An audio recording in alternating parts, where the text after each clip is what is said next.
Karibu mpendwa msikilizaji na mfuatiliaji wa St. Gaspar Media katika kipindi cha tafakari ya Injili ya siku.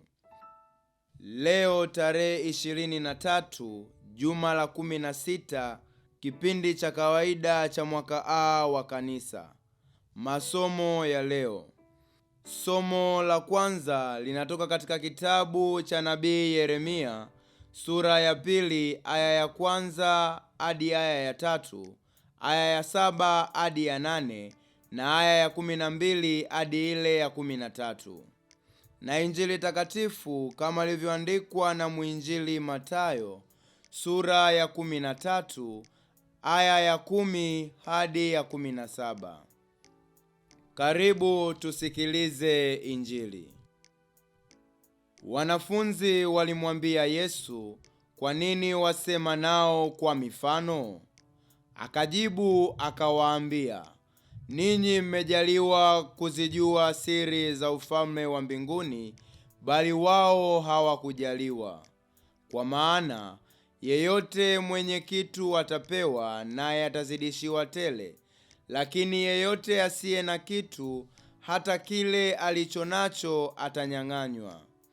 Kwa sababu hii nasema nao kwa mifano, kwa kuwa wakitazama hawaoni, wakisikia hawasikii wala kuelewa." Na neno la nabii Isaya linatimia kwao likisema, "Kusikia mtasikia, wala hamtaelewa; kutazama mtatazama, wala hamtaona. Maana mioyo ya watu hawa imekuwa mizito, na kwa masikio yao hawasikii vema, na macho yao wameyafumba, wasije wakaona kwa macho yao, wakasikia kwa masikio yao, wakaelewa kwa mioyo yao, wakaongoka nikawaponya. Lakini heri macho yenu kwa kuwa yanaona, na masikio yenu kwa kuwa yanasikia. Kwa maana amin nawaambia, manabii wengi na wenye haki walitamani kuyaona mnayoyaona ninyi, wasiyaone, na kuyasikia mnayoyasikia ninyi, wasiyasikie." Neno la Bwana. Sifa kwako, Kristo. Wapendwa katika Kristo, leo Yesu anatualika kutafakari juu ya jambo ambalo mara nyingi hatulifikirii kwa kina, kwamba tuna macho lakini je, tunaona kweli? Tuna masikio lakini je, tunasikia kweli? Swali hili linaonekana kuwa rahisi, lakini ndani yake limebeba siri kubwa ya maisha ya kiroho. Kuna tofauti kubwa kati ya kuangalia na kuona. Kuna tofauti kubwa kati ya kusikia sauti na kusikiliza neno la Mungu. Katika Injili ya leo, wanafunzi wanamuuliza Yesu, "Kwa nini unasema na watu kwa mifano?" Swali hili linaonyesha kwamba hata wao walikuwa wanashangaa mbinu aliyokuwa akitumia Yesu.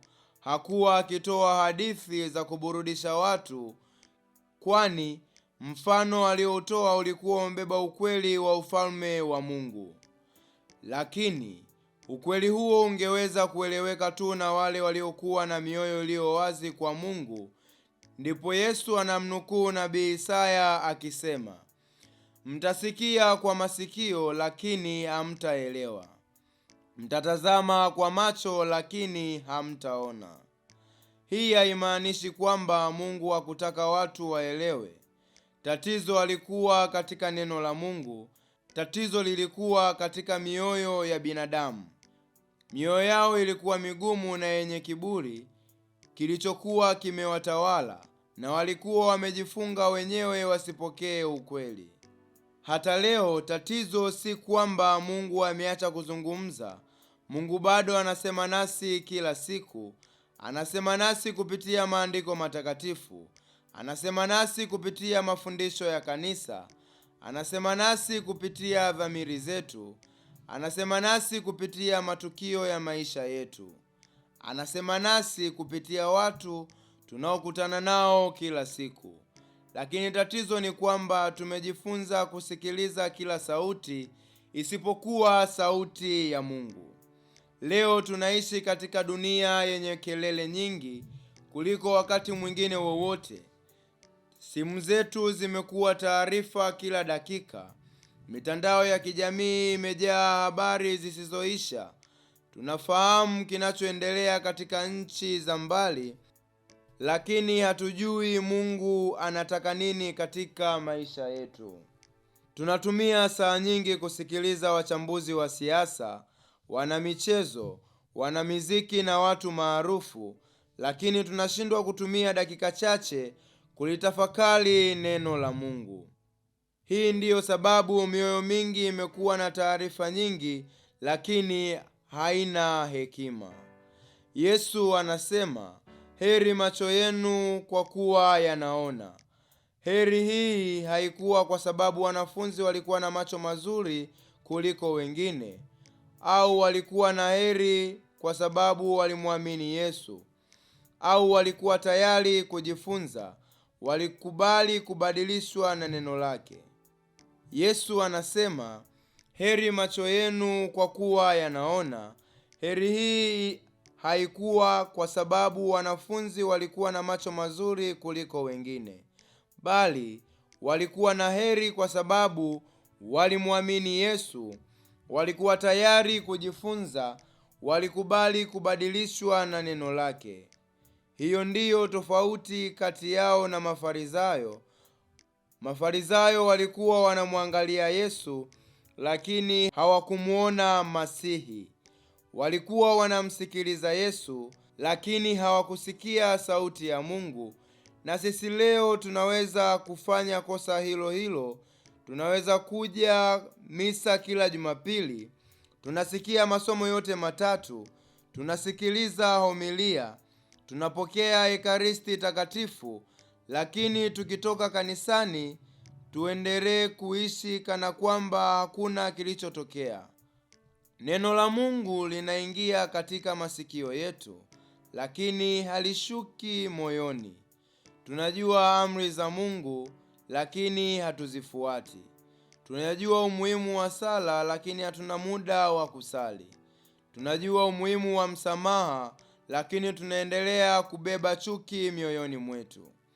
Hilo ndilo tatizo kubwa la Ukristo wa siku hizi. Watu wengi wanamjua Yesu kwa jina, lakini si kwa maisha yao. Biblia ipo katika nyumba nyingi, lakini haifunguliwi. Msalaba unaning'inia ukutani, lakini Kristo hasimamii maisha ya familia. Watu wanajitambulisha kuwa Wakristo, lakini maamuzi yao yanaongozwa na dunia badala ya Injili. Mtakatifu Yeronimo alisema, kutojua maandiko matakatifu ni kutomjua Kristo. Kauli hii inapaswa kutushtua.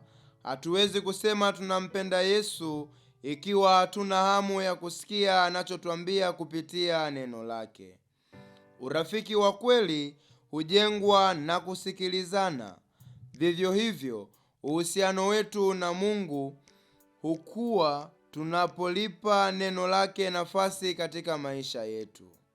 Ndugu zangu, Yesu alitumia mifano kwa sababu mifano humlazimisha msikilizaji kutafakari. Mungu hataki tu tujue ukweli, anataka ukweli huo ubadilishe maisha yetu. Ndiyo maana kila tunaposoma Injili tunapaswa kujiuliza, leo Mungu ananiambia nini? Ni jambo gani natakiwa kubadilisha? Ni hatua gani natakiwa kuchukua? Katika familia zetu leo tunahitaji macho yanayoona. Wazazi wanahitaji kuona kilio cha watoto wao kabla hakijageuka uharibifu. Watoto wanahitaji kuona sadaka ambazo wazazi wao wanazitoa kila siku. Wanandoa wanahitaji kuona wema wa wenzi wao badala ya kuhesabu makosa yao pekee. Mara nyingi tunaona watu kwa macho ya hukumu badala ya macho ya huruma. Katika jamii yetu pia tunahitaji kuona kwa macho ya Kristo. Tunapita karibu na maskini lakini hatuwaoni. Tunawaona wagonjwa hospitalini lakini hatuwatembelei. Tunasikia habari za watu wanaoteseka lakini mioyo yetu haiguswi tena. Polepole dunia imeifanya mioyo yetu kuwa migumu. Yesu anatuita tuone kama yeye anavyoona, tuwapende watu kama yeye anavyowapenda. Tafakari hii inatukumbusha pia umuhimu wa Ekaristi Takatifu.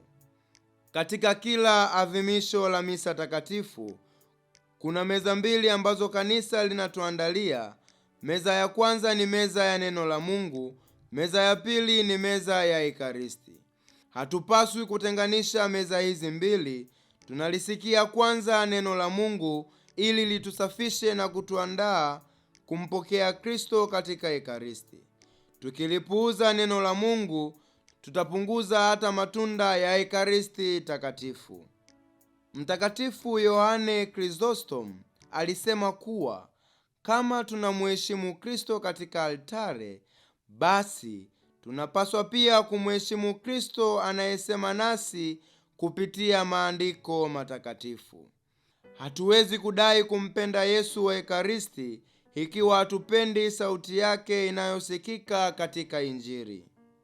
Naye Mtakatifu Teresa wa Kalkuta alisema kwamba Mungu huzungumza katika ukimya wa moyo. Tatizo la kizazi chetu ni kwamba kinaogopa ukimya. Kila wakati lazima kuwe na simu, muziki au mazungumzo, lakini Mungu mara nyingi huzungumza pale moyo unaponyamaza. Ndiyo maana Yesu mwenyewe alikuwa anaondoka mara kwa mara kwenda mahali pa faragha ili kusali. Leo hii Yesu anatuuliza kila mmoja wetu, je, macho yako yanaona nini? Masikio yako yanasikiliza nini? Moyo wako umefunguliwa kwa neno langu au umefungwa na mambo ya dunia? Haya ni maswali ambayo kila Mkristo anapaswa kuyajibu kwa uaminifu. Wapendwa, Yesu anasema manabii wengi na watu waadilifu walitamani kuona yale ambayo wanafunzi waliona, lakini hawakupata nafasi hiyo. Sisi tumekaribiwa hata zaidi. Tunao Biblia kwa lugha zetu, tunazo sakramenti, tunayo Ekaristi Takatifu, tunalo kanisa linalotufundisha ukweli wa Injili. Je, tunathamini neema hizi au tumezizoea kiasi kwamba hazitugusi tena? Ndugu zangu, niwaalikeni leo, kabla ya siku kuisha, tumombe Bwana atupe macho ya imani yanayoweza kuona uwepo wake katika maisha yetu. Atuongoze masikio yetu yanayoweza kusikia sauti yake katikati ya kelele za dunia. Atupe moyo unaopokea neno lake na kulifanya kuwa mwongozo wa maisha yetu ya kila siku. Kwa sababu mwenye macho ya imani humwona Mungu hata katikati ya mateso. Mwenye masikio ya imani huisikia sauti ya Mungu hata katikati ya kelele za dunia. Na mwenye moyo ulio wazi kwa Kristo hubadilishwa na neno lake na hubadilisha ulimwengu unaomzunguka. Nakushukuru kwa kutafakari pamoja nami Injili ya leo. Niliyekuletea tafakari hii ni mimi Frateri Pancras Daudi Pera wa shirika la wamisionari wa damu takatifu ya Yesu kutoka seminari kuu ya Mtakatifu Gaspari de Bufalo, Kola, Morogoro. Itukuzwe damu ya Kristo! Milele amina. Damu ya Yesu inatukinga na majanga yote yatusibuyo.